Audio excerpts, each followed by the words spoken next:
Welcome to What the Health? Where anything health is fair game as we tackle the trends and bust the myths about health and wellness.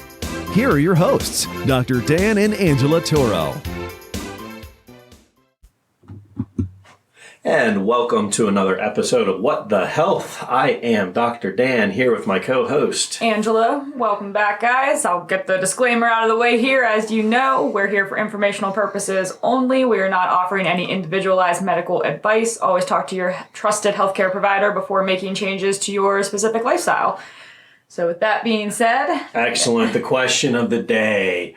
Are you proud to be an American? No, we're coming up with July 4th. No, are you proud to be an average American? The big underlying word there is average. We wanted to talk about this concept, but have you ever been to a healthcare practitioner, and they're reviewing some blood work numbers and they say, dear Mr. and Mrs. Smith, congratulations. I see that your blood work here or your cholesterol level or whatever it is average compared to other people your age. Yes. So yes, yeah, right. So yes. Many of us have been down that path, and I think that's the question of, well, is that So the follow-up question, which is usually never answered, is, well, what does that mean, or is that a good thing? Yeah, if something, or if you're above average or below average, what does that mean? Is that, you hear about that a lot with, I think especially too with kids, I think back to like the growth charts, Yeah. It's like, so I was always above average for height and weight. And it's like, okay, what did that mean? Something was wrong? Or because that's how I always interpreted it. So it's like, or was that just... That was how you were growing. Yeah, I was growing faster. Your son, your oldest son's the same way. Oh my gosh. Yes, he's almost taller than my wife now, and heading. If he gets a growth spurt this summer, we're in trouble. Because, it's really the question of the follow up question. So what's it mean to be average? Yeah, so doctor comes in and they say, okay, your cholesterol level is average compared to other people with your age. It's like, well, okay, so does that mean it's healthy?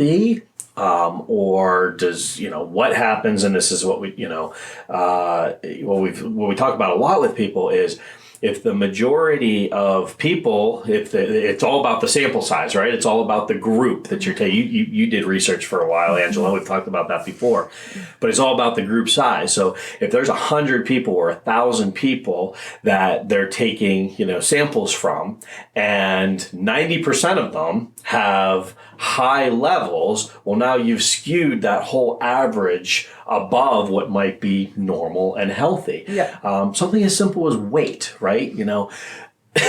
America is significantly overweight compared to the rest of the world. Yes. And so if you're only saying, so if you said, if your doctor came in and said, well, you have an average weight for, a man, your age. It's like, okay, well, is that sampling out of Americans or is that sampling in the entire world? Because there would be a massive difference between those two numbers. I should actually look that up. But I know for certain that America is significantly overweight. So I'd be interested in what those exact numbers are. Worldwide average, adult male weight, worldwide average adult female weight. It would be very interesting to look at. Now, again, I know we talk a lot about, it's not just about the number on the scale, but when you're looking at multiple different factors, blood chemistry numbers, weight, BMI, muscle concentration, water, hydration levels, vitamin levels, all of these things are very important to look at. But again, if we're skewing... what are you comparing it to? Because when you talk about, even, again, coming up with these standard ranges that we look at, those are based off of, again, looking at a range of people, but just because, you might be within the quote-unquote, normal range, but is that what is right for you? Is it, there can still be, again, it's people get so hung up on, trying to hit a specific number for something without necessarily understanding what that means and what it means for you specifically. Yeah. Well, and there's even, and again, we'll go back to cholesterol just because we talk a lot about it. And again, that's one of those, medications. We're going to get to medication here in a second, but that's just one of those medications that, they forced back from like the 80s and 90s. Actually 1993, they changed the rules and regulations on what the levels were appropriate to start giving someone a statin medication to lower their cholesterol. And they changed it from, 240 to 200 with total cholesterol level. That was done by a panel of 10 doctors. 9 of those doctors, we found out, had a direct financial tie to statin drug medication. It's like, now wait a minute. If that's not a conflict of interest, then what is? They just did it recently with blood pressure too. Did they really? I wasn't aware. Yeah, they used to be 140 over 90. Now it's considered 120 over 80 is now actually considered high. That used to be considered, You're kidding. Yeah. So they're now people, actually I was just talking to a friend last night whose blood pressure is like 130 something over 83 and they want her on medication. That's disgusting. Yep. Oh my gosh. Yeah, so it's now, 140 over 90 is now considered hypertension 2. That used to be hypertension 1. Wow. And now it's less than 120 over 80 is normal. So if you have 120 over 80, they're considering that high. Wow. So again, so you see how they start to play this game with these numbers and all in the and again, I would be interested to know why. Yeah, is it why? Were you actually seeing more people with that blood pressure having heart disease? Having heart disease, strokes. And that's what's infuriating. Because if you're sick, because that should, if in theory, that should be the reason, right? There should be some reason why. Okay, well, because we're now finding that people with with this range of blood pressure are having X, Y, or Z outcome, but. It's, again, without looking at all the other factors, their activity levels, their other, their diet, their stress levels. Well, not just that, but also just going back to the underlying question of the efficacy, right? Yeah. Risk versus benefit. Yeah, exactly. And that's what we have seen over the past 4 decades, 3 decades with cholesterol medication. There is a very small percentage of the population that actually have a net benefit by being on a statin medication. Mm-hmm. The research shows pretty clearly that if you have you've already had a cardiac event, whether it was a mild heart attack, maybe it was a transient ischemic attack, which is another word for, again, a mild stroke, kind of comes and goes real quickly. But you've had a cardiovascular event. Those individuals, and you're male, mm-hmm. then there has been shown net benefit of being on a statin medication, low dose statin medication, that it actually does prevent a second event from happening, But for women, there's been, the research is pretty clear that there is actually a net risk to being on a statin medication long term. Because again, it's like, you might lower your cholesterol level, but people were still dying with, low cholesterol levels with the same amount of heart attacks and strokes. If we have millions, tens of millions of people on statin medication over the past, 3 decades. And if you look at cardiovascular disease, it's still the number 1 killer in the United States. And so if there was really that big of a correlation of taking a statin medication and being able to prevent, heart attacks and strokes, you would have thought we'd seen those numbers, but we didn't. Yeah. And so because we didn't, again, the science is just very clear that it's not the efficacy. It's not providing the benefit that we originally anticipated. So, now again, we're getting all stuck on cholesterol, but again, same thing with blood pressure medication. Are we actually going to see what is the benefit versus then the risk? Yes, of putting somebody with a blood pressure of 130 over 80 on medication. What exactly is that? Medication that has a laundry list of side effects. Correct. And this is somebody, again, this is someone I know from the gym. She's 63 years old. She's at the gym almost every day, super active, has cleaned up her diet, It's just an otherwise healthy person. But because of her age and number, let's put her on let's put her on a medication. Yeah. And I was happy to hear she fought back against it, but again, but how many people just blindly go, okay. They trust their doctor. And again, their doctor's going off the recommendations. Yeah. So I don't even blame the healthcare professionals anymore. They're going off the recommendations from these larger governing boards. Exactly. That again are just, it feels like they're just arbitrarily changing these numbers without any sort of rhyme or reason to it, other than to get more people on medication. It's infuriating. Yeah, we're seeing the same thing with diabetes. It's like, again, all these numbers are, they're trying to. Yeah. The only thing I see that's changed is more people are on medication. Does that mean more people are healthy? Well, and there you got to the bottom of one of the big things I wanted to talk about. And again, that's the average, right? The average is more people are on medication. Okay, if more people are on medication, we talk about this all the time. Does that actually mean they are healthier? And if we look at the numbers with the United States, we've talked about this compared to other countries. Compared to other developed countries, we're one of the sickest. It's disgusting. We rank below Chile. And we spend the most. Exactly. On healthcare. Exactly. We spend the most on healthcare. Okay. I forget what, in terms of GDP, what we actually spend on it, but we spend trillions of dollars a year on healthcare. Healthcare. I know. Yeah, we're doing our air quotes here. Doing our air quotes, quote unquote. What we do here is healthcare. It's sick care intervention, right? It's disease management. That's unfortunately what our healthcare system is. But we spend, more money, and yet we rank below other developed countries like Chile and Cuba. Cuba has a better healthcare outcome. You will live longer, and healthier if you live in Cuba compared to the United States. So that's the average. The average in the United States is more medications. But does that mean healthier? Oh, I'm an average American. But does that actually mean you are a healthy individual? Yes. And the answer is no, you're not. And if you look at the number of medications. So let's talk about average. This study came out in August of 2019, straight from, I believe it was CDC U.S. Department of Health and Human Services. I got this right off CDC and Department of Health and Human Services website. If you are 40 years of age in the United States or older, I'm approaching that, I'm not there yet, but if you're 40 years of age or older, 70% of Americans 40 years of age and older are on at least one medication. 70%, over 2/3 of our country is on a prescription medication. Okay. Now, that number, if you are 60 years of age or older, okay, so 60 to 79-year-olds, you have a 22% chance of being on 5 medications or more.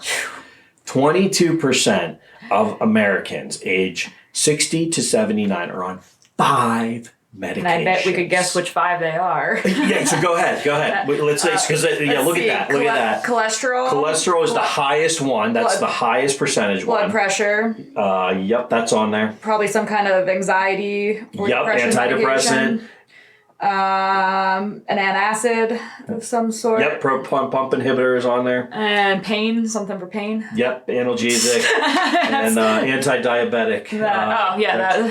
But they broke it down into age, and so the anti-diabetic was actually for 40 to 59-year-olds. Yeah. That actually goes away, and you get more into the blood pressure and reflux medication for the 60 to 79-year-olds. Yep. And they break it down in the United States and Canada. But my gosh, this is disgusting. Like this report, I just found this today because I knew we were going to talk about this topic, and all I had to do was go on and say, number of medications, in per individual in the United States, and boom, this article pops up from just less than 5 years ago. And I'm sure it's just gotten worse. Yeah. Well, and that's the problem too, is when you talk about, so if you're the average American, as we just talked about, the average American over 40, you're on a medication, according to that, at least one medication. Yes. So if you're comparing yourself the average American, it seems like, oh, okay, well, I'm on, and if you're only on one or two, you might think you're doing I'm doing pretty good. And honestly, I mean, you are compared to 5. But it's like, so if that's where we're setting the standard. Yes, we're setting the bar super low or high. I don't even know which direction we're going anymore. But it's, that's what we talk about all the time. When you talk about average, you're comparing yourself to others. That's where an average comes from. You can't, if you do a poll of one, you can't get an average. I like to do that all the time. Yeah. I get vetoed. Yes. So as soon as you start talking about averages, you're talking about comparing yourself to a group of people. And as we talked about, it really comes down to what group are you comparing yourself to? And actually, we have a whole podcast on where we talked about, listening to the experts. So check that one out, especially some of this research stuff is interesting to you. Because we talk about in there, I worked on a research study where I had to recruit healthy, quote unquote. Yeah, healthy. It was healthy 40 to 64-year-olds. And they couldn't be on any of those medications. Yeah, good we luck. Just listed. Yeah. So when I saw the recruitment criteria, I was like, does that exist? I was like, how? Who are we going to find? Yeah. And the people that we do find aren't going to be representative of the 70% of 40 to 64-year-olds who are on those medications. Now we're studying this group who is actually not the average. Yes. And we're going to interpret those, and it was a heart study. Yeah. So we're going to interpret those results and we're going to say, see, if you're X, Y, and Z, you have this outcome. Well, yes, but those people were already healthier than the average, as we established. They had to be healthy to get into the study. They're really only talking to the 30% who aren't on. So that's where, again, you just have to be careful when you start to look in and interpret research, because it's you have to have a certain criteria to fit into a research study. Yes. But then that means you're already skewing the results. You can only interpret those results for to those the people that had that criteria. And that's the problem, because people will say, well, this study said this and this study said this, and why are there so many confounding things? That's why. And that's why, again, when you talk about being average or comparing yourself to the average, you have to look at, what was the population that number was pulled from, and do I want to be the average of that population? So again, it just goes back to the question of, is it healthy, right? It's like, so the numbers are very clear. In the United States and Canada, we take a significantly more medication than, compared to the rest of the world. And then again, the question becomes, is that healthier? And the numbers are clear that no, we don't live longer. In fact, aren't they saying this was going to be one of the one of the first generations? Yes, I think our kids. So I'm almost 40, but my kids' generation. I don't know if it was the millennials. I'd have to double check that, but I believe Gen X after the millennials. I'm sorry, Gen Z. Gen Z, sorry, going the wrong way. Gen Z after the millennials was the one, I have to double check this, but is the generation that is actually losing life expectancy compared to their predecessors. So why? We have all these medications, we have all this, healthcare interventions. So why? So we're spending more money, and so our return on investment is just shitty in terms of the United States healthcare. It's like, again, go to another country if you want better health. Unfortunately, that's the reality. Or, as we talk about all the time in the office, you have to become your greatest advocate for your own health and compare yourself to yourself. Exactly. Well, and there's even research, again, not to beat a dead horse with the cholesterol thing, but there's even some research out there that shows that different ethnicities have different cholesterol levels. In fact, I remember, I'll have to see if I can find this research again. I know we're not the best with referencing. I know. In case you didn't notice, we sometimes think of things as we go. But again, it's like... Was that the paleocardiologist? I think that may have been one of them. But Eastern European or Middle Europeans tend to have just naturally higher genetic cholesterol levels. Now, interestingly enough, there's also some research showing showing that people who had cholesterol levels in the 300 and above, they had a significant decrease in cancers and and mental brain fog, which again makes sense because you're looking at some of these studies of people who are on some of this medication long term. They have a significant increase in cancers and dementias and Alzheimer's. And especially, it makes complete sense in terms of brain health because your brain is 70% fat. Your brain loves fat. Yeah, and so fat and cholesterol. So it's like you need that to be healthy. And I would argue too with that. Again, this is actually one of our focuses for this month is on gut health. And one of the big side effects of any medication is that it's going to affect your gut microbiome. Yeah. And if you're screwing up your gut microbiome, that's going to start to have a direct impact on your brain health. Right. And so it's just, again, it just becomes this this vicious cycle and then what are they going to do? They're going to put you on another medication. Well, you have low iron, right? You're on a medication and now your body can't absorb iron as well, and now you have low iron, and so boom, now we got to put you on an iron supplement, and it's just like round and round and round we go. But again, it's like I would totally stop. One of my favorite quotes. It was a life changer for me. I was in the gym with a buddy of mine, and it was early in the morning, and we were working out pretty consistently, and so we were warming up on bench press, and we turn and we see just one of those big freaking guys in the gym, bodybuilder, but he was more of a bodybuilder, but still can't touch his own head, working out with ridiculous amount of weight. Like, he had to have over 500 pounds on the squat bar. And, so my friend just kind of like leans over to me and whispers in my ear. He goes, "Comparison is the thief of all joy."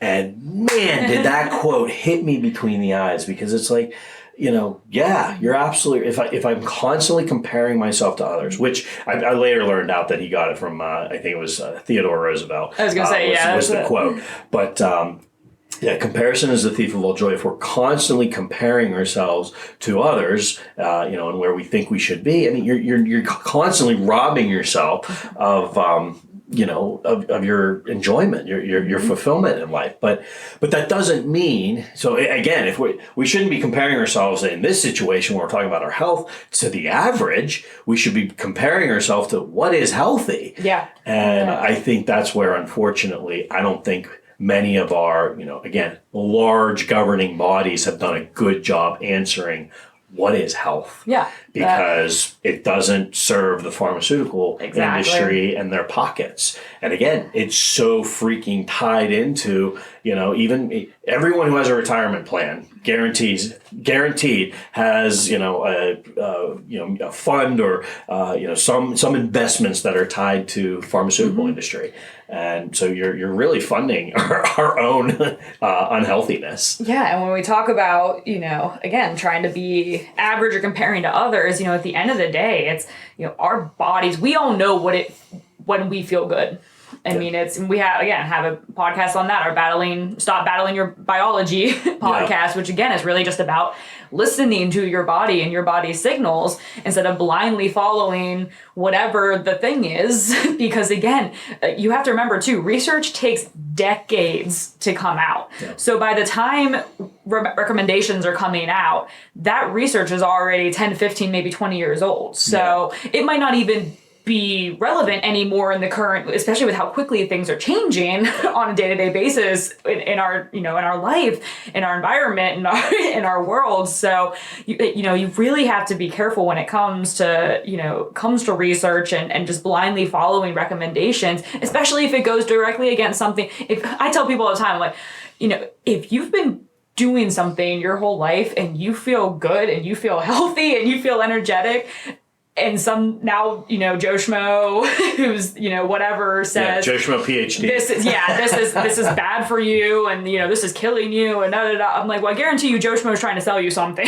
So, and again, as everybody is, that's the world we live in. But again, really, really listen to yourself, because again, we talk about patients coming here all the time. They'll be like, oh, I finally feel normal again, or I feel like me again. And that's, that doesn't necessarily mean that they have the same numbers or the same experience as anybody else. It just means finally whatever was feeling off has now that just feeling. We all know when we just feel off. We all know when we're getting sick or something's just not right or something's, nagging on us from a mental or emotional side. We know when we power through because that's what we're told to do. But that's a fantastic point, because you go back to, I just feel off. And that is so much of today's, what we, deal with coming in our office. It's like, yeah, you can point out some aches and pains, but again, it's just, a lot of times it's just generalized aches and pains. It's brain fog, it's fatigue. But if you were to go to your medical doctor and, they have to go through a specific checklist, you may have completely normal, quote unquote, blood work. You might be, because you're average. You fall between the range. So your blood work might look completely normal because either you haven't had, what's off hasn't had enough time to accumulate long enough to show up on a test. I always use the example of, cancer or heart disease, right? Yeah. You don't develop heart disease overnight. It takes probably a decade or longer for an artery, a major artery, to build up enough blockage to give you a heart attack or a stroke. Same thing with cancer. It takes several decades. A tumor just doesn't show up overnight. It can take a decade or more for a tumor to grow big enough to be detected on a scan. So, when we're looking at these tests and stuff, you may, your test may come back completely normal or within the average range that's been established by a governing, medical, elite leadership group or whatever. But at the end of the day, you still feel off. So, there's some alarm or signal telling you that, hey, something needs to change, okay? Because it's not the same as it was. And that's where, looking at things differently and asking different questions can make a major, major difference in trying to establish what is healthy, not what is average. Yeah. And I think, unfortunately, again, as we know, the average American's on these medications, which means they're dealing with these things. And I think, unfortunately, a lot of people's quote unquote normal has become being in pain, being tired, having brain fog, that's the new normal. And that's when we have the people that are like the unexpected side effects are the ones that we love. And we actually, in our outcome assessment where we track this, periodically ask people about, okay, well, here's what you came in for. How are those things doing? And then, hey, by the way, anything else going on? And it's like, oh, well, yeah, I'm sleeping better. I have more energy. I have things that people didn't even realize because that was just their normal. Waking up and feeling crappy was feeling like you needed 3 cups of coffee to get moving. Yeah, and all of a sudden it's like, oh wow, I'm just I'm sleeping better. I feel good. I'm pooping better. My mood, suddenly people don't mind being around me. Suddenly my wife finds me attractive again. Maybe we should be sending these to spouses and children. I've thought about that. I have thought about that. But it is. It's sad when, again, the normal becomes, again, if you're considering normal being what's average, then.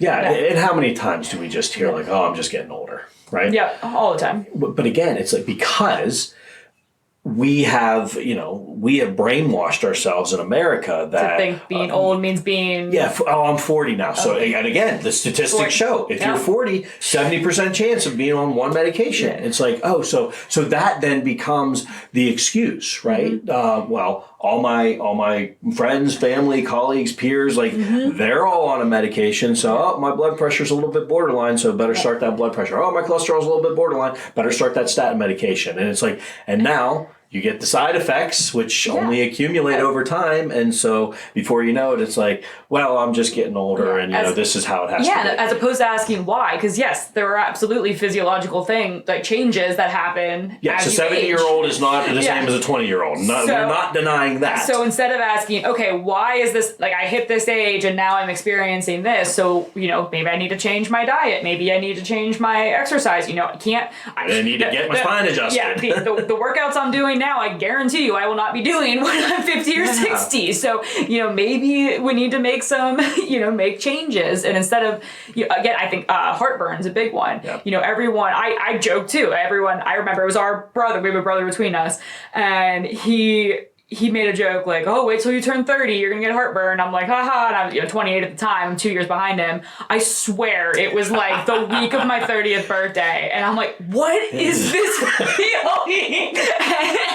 And it was, and then periodically, it flares up. But again, what? Usually it's around eating or drinking late at night. Yeah, like, and yes, it's things that I used to be able to eat and drink. Yes. But again, so obviously after 30 years of, my gut microbiome, something's changed. It's not able to process, the spicy things. Oh, it's always worth it though for that. Maybe not able to process the spicy things, or again, if I do too much coffee or, it's just, but again, the average person my age would do what? Would take a pill. Pop those Tums and do it again. Yeah. And I'm like, okay, well, that again, not being average, happily not being average. If I'm having that feel, I'm like, okay, what did I eat? When did I eat it? What was I doing? Yeah. What caused it so that I don't repeat this? Exactly. and recognizing that and, getting to the root of why are you having these issues so that we can naturally address them. Yeah.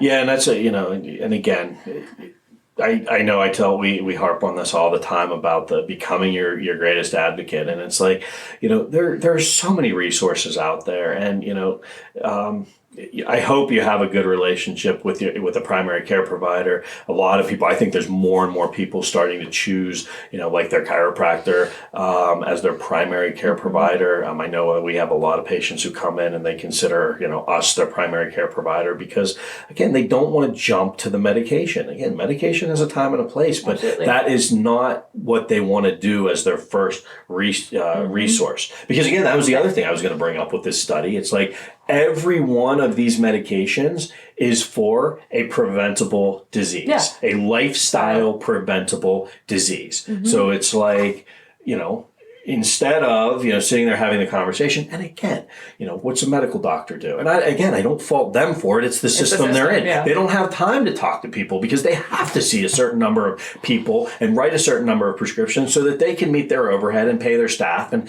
again, that's how their system is built upon. It's a sinking ship, unfortunately, and it's not going to, continue to maintain for, long, because they're not getting people healthy. Yeah, right? I'm happy to hear when they do try to address those things. I was working with one patient and her blood pressure was up, and her doctor actually talked to her about increasing water intake and and actually address the activity and some lifestyle, some of the stuff that we've been working on. So I was happy to happy to hear that, and because again, that's not that's not always the case. So and I think we're seeing some changes. Mm-hmm. I think some and again, it should. We talk about insurance. We don't talk a lot about insurance, but again, we're so stuck. Society is so stuck on, well, if my insurance covers it, then I'll do it. But unfortunately, we are in this transitionary time of we have to. If you truly want to be healthy, you need to spend money on things that are not covered by your insurance. Oh yeah, I say that all the time. I was telling people about the hip injection, the PRP injections I got, and everyone's like, that was covered by insurance? I'm like, absolutely not. No. But it helped. Exactly. And you were able to compete and do the thing that, brings you a lot of enjoyment in life. Because the medical system, backstory, I have a torn labrum in my hip. And hopefully it's healed by now. I think it's probably not 100%, but the only solution to that in the medical system is surgery. Yeah. And surgery would 100% take me out of competing. So it's, and not necessarily take away the pain, because that's what I talked to somebody from the gym and had the surgery, and even she was like, don't. She's like, worst decision of my life. Yeah. And so I was able to find something that actually fixed it. Yeah. But insurance didn't cover it. Yeah. That was an investment in your health. Exactly. And that's what, that's what I love working with people. We are, again, most people know this coming into our office. We are 99% self-pay. We just don't deal with third-party insurers. Yeah. And because we're not reliant on that, we are able to sit, have conversations, spend the time and make the recommendations that are truly going to help you get healthy. And if we don't get results, people are paying us money to do that. Yeah. If we don't get results, they get to take those dollars somewhere else. Exactly, yep. If you just only go to where your insurance is going to cover you, well, first of all, you're going to go in to a practice that is beholden to the third-party payer. Mm-hmm. If they don't follow their rules, then they don't get paid. And so, and again, if you don't get results, it doesn't really matter to you. Yeah, you want to feel better, but it doesn't matter to you as much because you are not physically paying out of pocket for it. Yeah. And that's why I love what we do, because we work so hard to find the underlying causes of, your health, to give you true solutions to help you get healthy. And by doing that, people then, reward us with the value of their hard-earned dollars. And it's made for just a really, really beautiful environment in terms of, and again, we are such a microcosm of healthcare, but, we've created such a beautiful environment for people to come in and say, I want to get healthy. I feel off. Yep. I have not found solutions with, my medical doctor. Again, I just went through this. You've been listening to What the Health with Dr. Dan and Angela Toro, brought to you by Toro Family Chiropractic. To learn more about the resources mentioned on today's show or listen to past episodes, visit www.whatthehealth.world.